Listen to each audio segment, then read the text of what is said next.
This is how to have an ego, because everybody's telling you not to. People look at you respecting yourself as having an ego. 2025, yes, we have an ego. Hi, friends. I got a new robe, so we're wearing it for the podcast. A lot of people on TikTok were talking bad and like trying to bully me about my other robe. So I bought two more, and I'm going to wear this one to piss everybody off. I want to talk about the whole thing around people trying to not have an ego. Having an ego nowadays means you respect yourself. For you to not tolerate disrespect from other people, that is when they do the whole, you have an ego. Oh, you just think you're too great. You think you're too this. If people call that having an ego, so be it. Yes, we have egos. When you try to be understanding toward people and the way that they treat you, you are so understanding to a point you make room for excuses and you tolerate disrespect. You tolerate unfair treatment. Your first reaction to disrespect and people doing bullshit should not be to turn a knife on yourself and try and figure out how you can be okay with it. No, we got a list of points to run through. So let's do this. When I say have an ego, what I mean is respect yourself. What I really mean is have a fucking boundary. Having an ego used to mean someone had a very high degree of misplaced confidence. They thought that they could do no wrong. Arrogant, asshole. They thought they were better than everybody, justified treating other human beings poorly or less than because they made more money, looked a certain way, achieved certain things, were born into a certain family, whatever. An ego used to mean that. It used to mean such a fragile self-concept, you cannot even entertain the thought that you did something wrong. You can do no wrong. Because for you to even question it, no, you perfect. That's what being egotistical was all about before. Because having an ego is just your self-concept. So we're talking zero accountability. Goose egg, that is what an ego used to be. Like I said, it seems to have changed. So, given the new definition, point number one I want to talk about is being humble. Stop downplaying yourself to make other people feel better about not being enough. Being humble blinds you to the value you have to offer or how you can be of use to others. If your first reaction is discredit yourself, when you see a situation happening, like, okay, I could do this thing, but your brain immediately goes, oh, I have to be humble. I can't be egotistical. I can't speak anything of value I see in myself. I can't speak a strength or a skill or anything. So you discredit yourself and you get the imposter syndrome and you talk yourself down from putting yourself in a situation you could contribute value to. That's a fucking issue. And that's what this whole having an ego thing has pushed people to. So when most people say you need to be humble, what they're telling you is you need to pretend not to see the value in yourself. Okay? And if you do see it, and it threatens me in any way or makes me feel inferior in any way, you're egotistical. You need to be more humble. You need to humble yourself. That's how it goes. So when I said this makes people very, very insecure, I dealt with it too. I got brought to a point this year, I questioned if I had any value at all to offer anybody. I was like so down on myself physically, thought I was hideous, ugly, thought I didn't have nothing intelligent to say to anybody, thought I wasn't funny, thought I just wasn't nothing. Fuck the humble shit. You need to see exactly the value you can offer and speak it. And not in like a false, misplaced confidence way. You need to see what you could do and do it.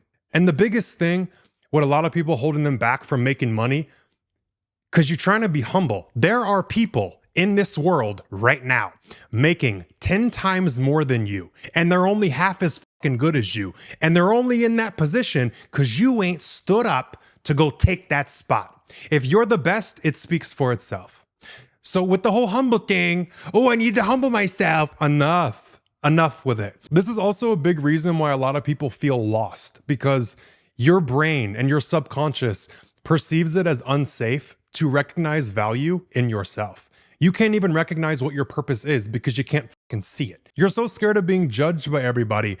You're just rotting yourself and you're blinding yourself to your value you can offer, and you're blinding yourself to your purpose. What is so bad about just going into it? If you haven't done it, you know what it's like to not do it. So it's time to flip this on its head. If people can't handle that you are better at certain things than them, that's not your issue, because you're there to serve others also, not just them.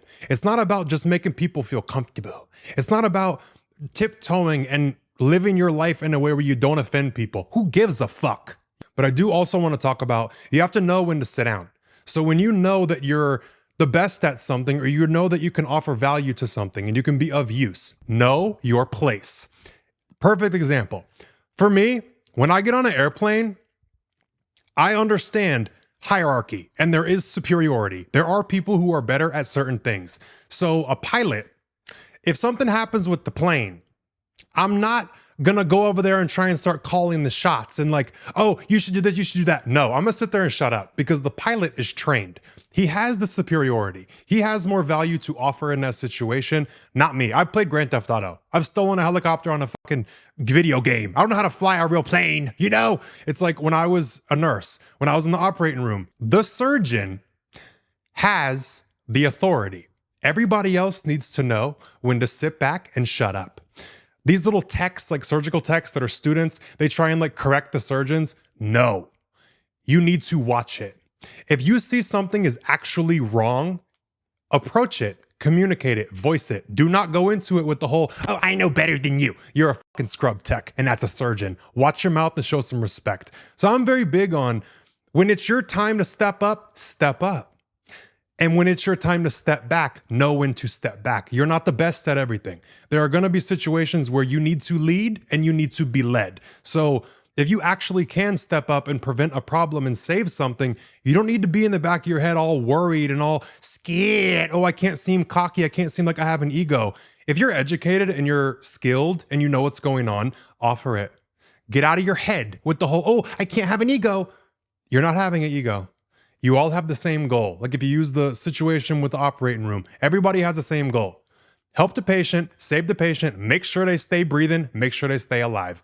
If you just approach a situation with respect, people are not going to be all upset about it and freak out like you assume they will. You're not going to be attacked, usually. So that whole fear thing, you see how it leads to insecurity. Enough with that shit. Okay, one more. With gloating and doing things, a lot of people are going to assume that you're gloating when you're not. If you know you aren't gloating, what's the problem? Why are you getting insecure? Like when you get dressed in the morning, oh, I'm not going to wear this. I'm not going to put on my jewelry. I don't want people to think that I'm gloating. But is your intention when you're getting ready to gloat? No. So if you get ready and just wear what you want to wear and people say, oh, you're gloating, you're an asshole. Why? Because my outfit's more expensive? I didn't say shit about it. When I walked in the room, I didn't say nothing about price. I didn't say nothing about your outfit. What the fuck's going on here? You know, people will shame you into living by their limitations. No, none of that.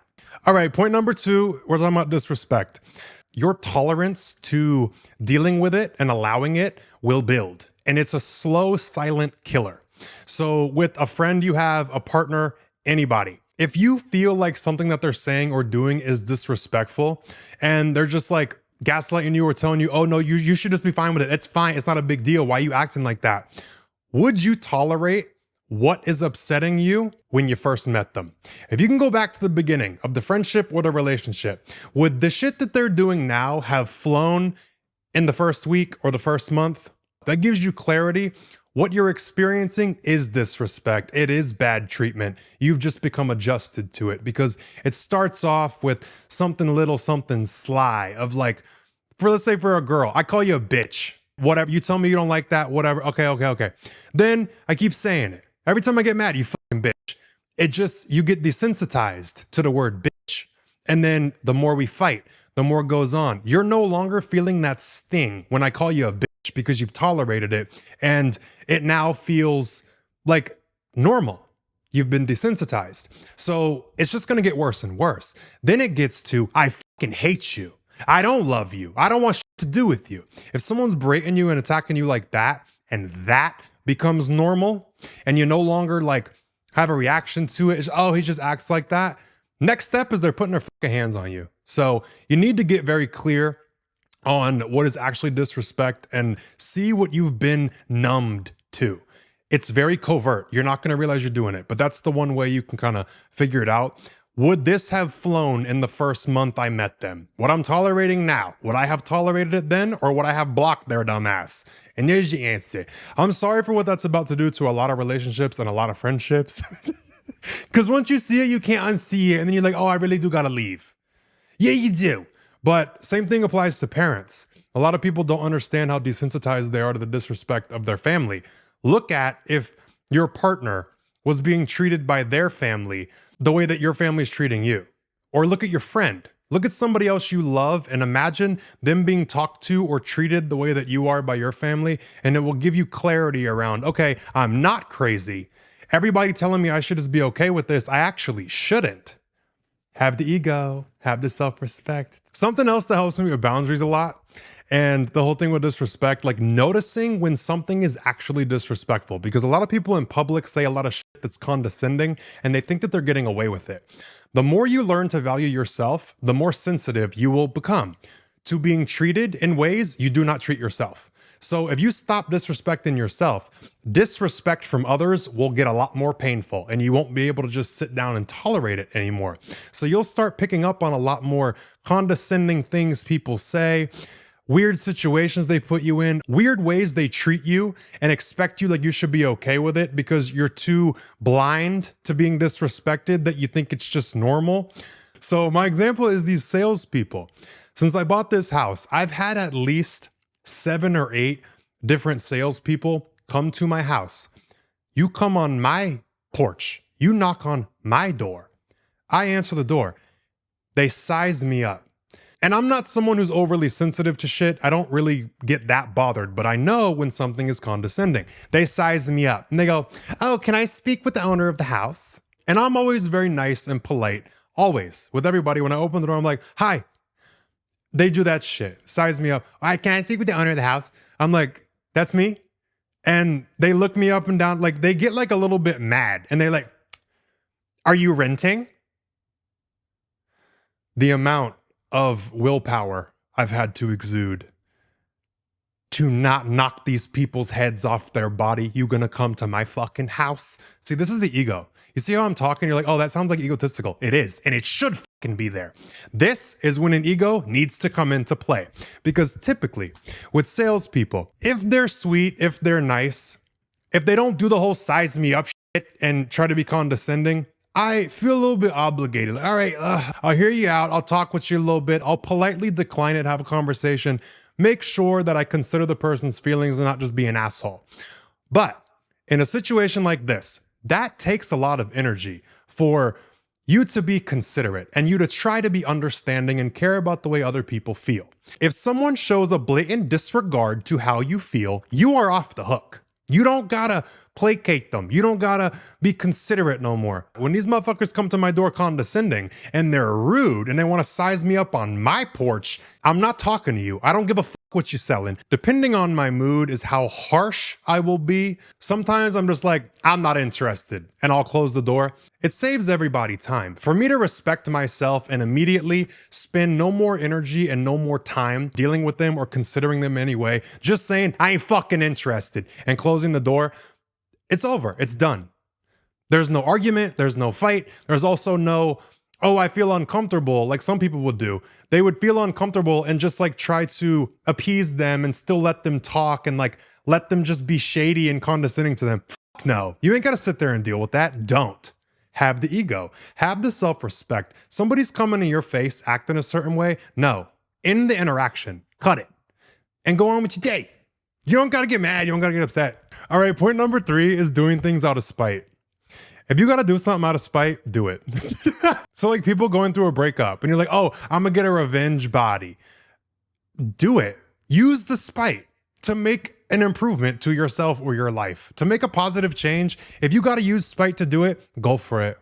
People are like, oh, that's ego driven. You're doing it out of your ego. Who gives a shit? The change is getting made. You know, my body's sickening. After the breakup, you get the revenge body. Okay, cool. Like if spite's what you got, if anger, hatred, resentment, if whatever it is what life has thrown you, use it. The whole thing of the whole thing of people trying, I've got caught in this, I'm not making fun of you. The whole thing of people trying to wait and kill their ego before they go make changes or do something, you're wasting time. For what? If you're not trying to harm anybody, if you're just using spite to better yourself or achieve things, what the fuck are you waiting for? Just do it. the spite will go away. It's gonna fuel you. You're given a chance of a boost, so don't waste it. The spite's gonna fade once you achieve something and level up. The whole thing of people stopping themselves and like, oh, I have to sit down and I have to journal. I have to find a different route than using the spite. Girl, it's energizing. Use the hatred, use the anger, use the fuck you. Yeah, I'm gonna do this because I don't fucking like you and I got something to prove. Do it. You can't be pissed off and be depressed in the bed not doing nothing. When you're angry and you're pissed off, you up doing things. You got energy. That's something that really like confuses me because people try and like discredit certain things that I've done or accomplished. Oh, you were just doing it out of spite. Okay, but I have it and you don't. I know you got a lot of anger and hatred and you got a lot of spite. You just didn't use yours. So trying to discredit what I've done with mine, it doesn't work. I've still got what I've got. Use the spite. That's the point. All right, point number 4 with this is having preferences. Having standards is not having an ego. That's respecting yourself and increasing the chances of the experiences you want to have. And by living in line with certain standards, you avoid experiences you don't want to have. And a lot of people, especially when it comes to relationships, are like, oh, your standards are too high.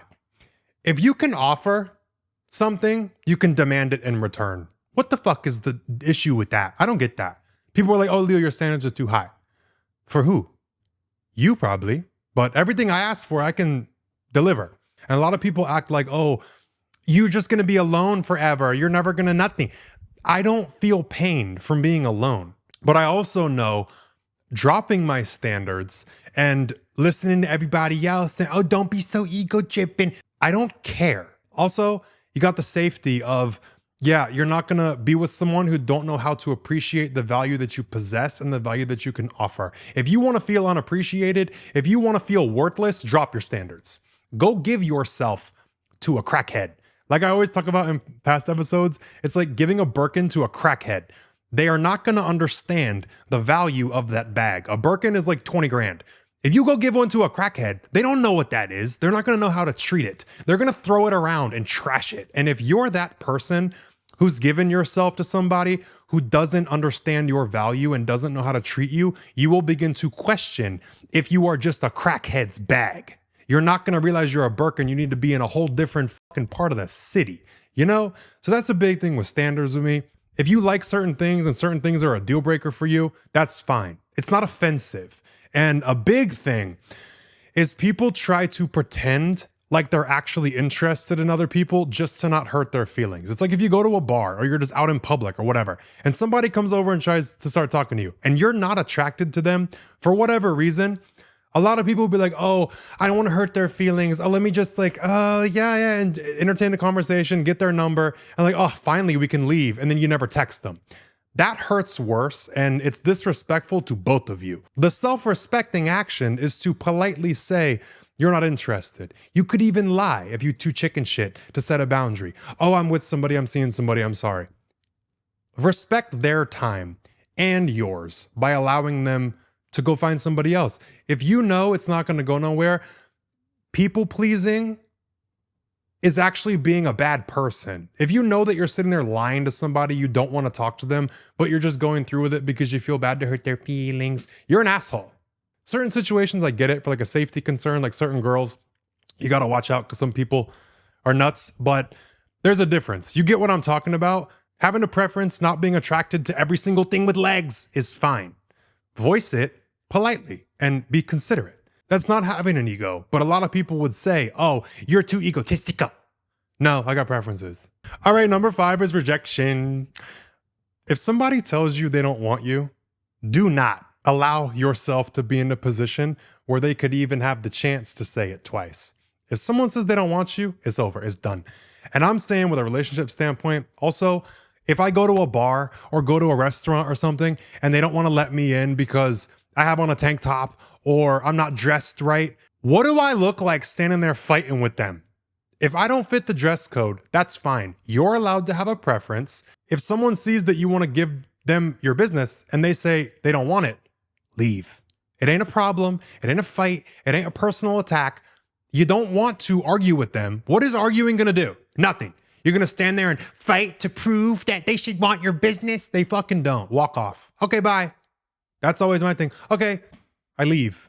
You're never gonna catch me in a situation or somewhere someone doesn't want me. I'm out if they're running it. If it's my event, you get the fuck out.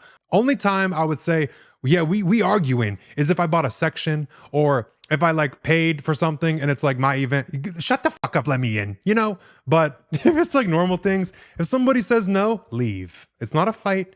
Okay, number 6 is about relationships. If you're pursuing someone for like a partnership or a relationship, main issues, poor communication, lack of effort, slow replies, like they take their time replying to you and texting you back. If they make excuses a lot and they're flaky with plans or they don't initiate plans and they're just kind of like back and forth, inconsistent with the effort, don't really like make an effort. What's the self-respecting action to take there? How can you respect yourself in that situation? You know what to do. And a lot of people get caught trying to like degrade other people when they feel rejected, especially in a relationship standpoint. They want to like start attacking people and reminding them of their place of like, oh, I settled for you, or you're not this, you're not that. Like attacking people and degrading them. Don't waste your time. Allow your absence to remind them of their fucking place. That's all it's going to take. When you withdraw yourself, remove access to you, your absence will remind them of their value. So don't fight them. Don't critique them. If someone is just kind of like stringing you along or they're giving you the bare minimum when you're giving them the world, that is disrespectful to yourself to keep doing. You need to have an ego in that situation. What the fuck do you look like? Giving so much to somebody, they can't even give you the bare minimum. Can't even text you back. Can't even make a plan. Allow them to go find somebody who's going to treat them with the bare minimum that they're giving. Then they're going to realize, oh my God, I had it so good. And in that moment, you realize, yeah, I didn't have shit here. So if I go walk down the street and find a puppy on the side of the road, that'll be more fulfilling than this person. So you have no guilt and no question about walking off. Having an ego in this situation is literally the best way to stop being mistreated by people. You know how you get when you meet somebody you're interested in. You are excited to text them and talk to them and make plans and see them. If you're not feeling that same thing back, they don't like you, or they're not willing to take it as serious as you are. That's all you need to see. So when someone is not treating you like they are excited to see you, have an ego. So you don't go down this whole road of, trying to be understanding and trying to, there must be some other explanation. They must have been busy. How many times are they going to be busy? And how many times are you going to be understanding of that to continue allowing yourself to blindly disrespect yourself? How long is that going to go on? You know? All right, number 7 comes to being judgmental. You should be judgmental. It's not looking for how you're better than somebody and how you look better or you make more or you whatever, or try to discredit what they have. None of that. When I say be judgmental, I openly shame people who do not live with integrity. If someone took the easy way out and sacrificed their integrity or did someone wrong or screwed somebody over, I don't like that. And I am very critical of that behavior, because what's the opposite? Everybody wants to make everybody feel accepted. For you to go be hearing someone talk about something and they're revealing their character, to be like, okay, I'm going to pretend like I'm okay with it. Take that knife, stick it in myself. How can I cater to their feelings and not make them feel judged? No, that should not be what you do. They should feel judged. And the whole point of that is to keep them away from you. You should make them very fucking uncomfortable, where they realize we're not going to be a fit. Because if someone's over here talking to you about how they stole this or did that, no, I want you to be very uncomfortable around me when you say that, so you don't get close to me and think you can do that to me. But I just want to kick that whole thing society is trying to push on everybody, make everybody feel so accepted for everything. No, that's the only main thing I really judge people for, is the integrity piece. I do also take into consideration and hear people out when it's situational, or someone was down bad, they had their kids they had to take care of, they had to go steal food or whatever it is. I get it. I would go steal it with you. You know what I mean? But when there's situations where, especially in business, people are just talking about how they did this or did that or stole this, or They start talking about people's secrets and they talk about how they move and it's very snaky. I want you to feel very uncomfortable. I don't want you feeling safe around me for 1 second. All right, number 8 is about being difficult or too much. Look at it. Are you an issue? Are you making things hard? Or is what they're saying their concern is normal? If that's not something you're willing to negotiate, and it's just the way that you are and the way that you operate and do things, like when people tried to push me into doing certain deals I didn't want to do, I'm not fucking doing it. And everybody was telling me, oh, you're so hard to work with, you're so this, you're so that, because I wanted to have integrity. Okay, so I am too hard to work with then, for you. You got to choose, am I all right with being perceived as difficult by this person? If so, stand on it. Do not waver, do not bend. But you also have to assess people's limitations. So you look at the concern and the thing that they're voicing to you. This is what makes things difficult. This is why this is hard. This is why you're asking for too much. Look at their concerns without being defensive, without anything. Genuinely assess it. And then also assess their limitations. Would somebody who could do more still see me as being too much? You see, most of the times, 99 times out of 100, you're not asking for too much. You're asking the wrong person. So that's a really big thing with me. With having the ego, a lot of people hear, oh, you're too much, you're too difficult. And you like laser in thinking that this person or this opportunity is your only way to get somewhere. No. If you're too much for it, it ain't for you. So don't get insecure like I did, like an idiot, trying to be more digestible. Bitch, choke. Are you asking for too much, or are they wanting you to live by their limitations? That's a big thing to look at. Point number 9 is around dealing with judgment and criticism from others.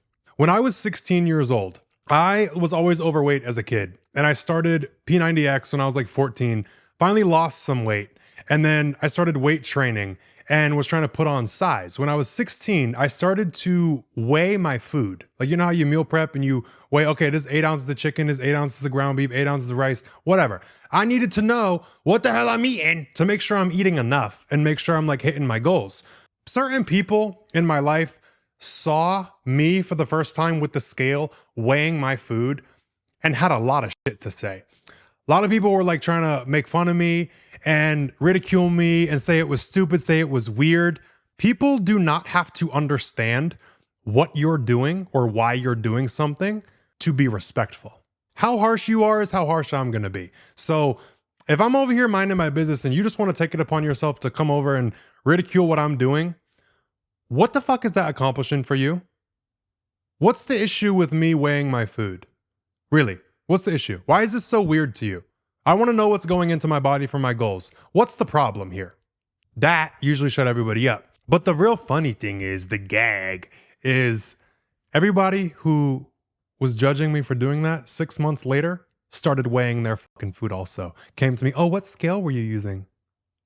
A lot of people are going to judge what you do when they don't understand. But as soon as I started having results, everybody, whoa, whoa, whoa, whoa, whoa, now it makes sense. Now, oh, now everybody's polite. Now everybody's wanting to be respectful. No, you want to be, understanding toward people who are criticizing you and attacking you. Oh, well, they don't understand. They don't have to understand to treat you with decency. That should bother you, and you should have an ego there to set the boundary. Have the ego, have a boundary, set it down. I decided I'm going to cut number 10. That one is not gonna be good. So if you made it this far in the episode, comment any of the little weapon emojis. I like the little sword or the wrench because I want to like crack you with a wrench, or golf club. Get creative. Whatever your weapon of choice is, comment that. Just the emojis so I see who made it this far. Also, if you're watching this on YouTube, leave this video a thumbs up, like, subscribe, all that shit. Comment also what you want to hear me talk about. I love taking suggestions, hearing what you guys want. I like to deliver. If you're listening to the audio version of this on Apple Podcasts and Spotify, hit the download button for me. Thank you so much. Leave me a 5-star rating and all that too. Also, if you're watching this on YouTube and you still here, go download all my podcasts on the audio version. It helps me a ton. I hope this episode got everybody prepared for 2025. My last 3 episodes, 19, 20, and now 21, have all been about things I've learned about 2024 and how I'm going into 2025. This is the biggest one with having an ego, setting boundaries, and respecting yourself. If you want more like details and more examples and stories and random shit. The past 2 episodes, check those out. As always, I will leave all my social media in the description. If you want to go look on TikTok or Instagram, I posted it on both. My new robes, if you want to go see the other one, it's leopard. And that, folks, is all we got for this week's episode. It's going to be already into the new year by the next time I see you. So Happy New Year. Love you so bad. Everybody be safe. I better not lose none of you on New Year's. It's a very dangerous fucking holiday. Uber. Do not drive. Stay home if you can. Be careful, goddammit. Thinking about something happening to you makes me so upset. All right, everybody be safe. Take care of yourself. And I will talk to you guys next year on Sunday.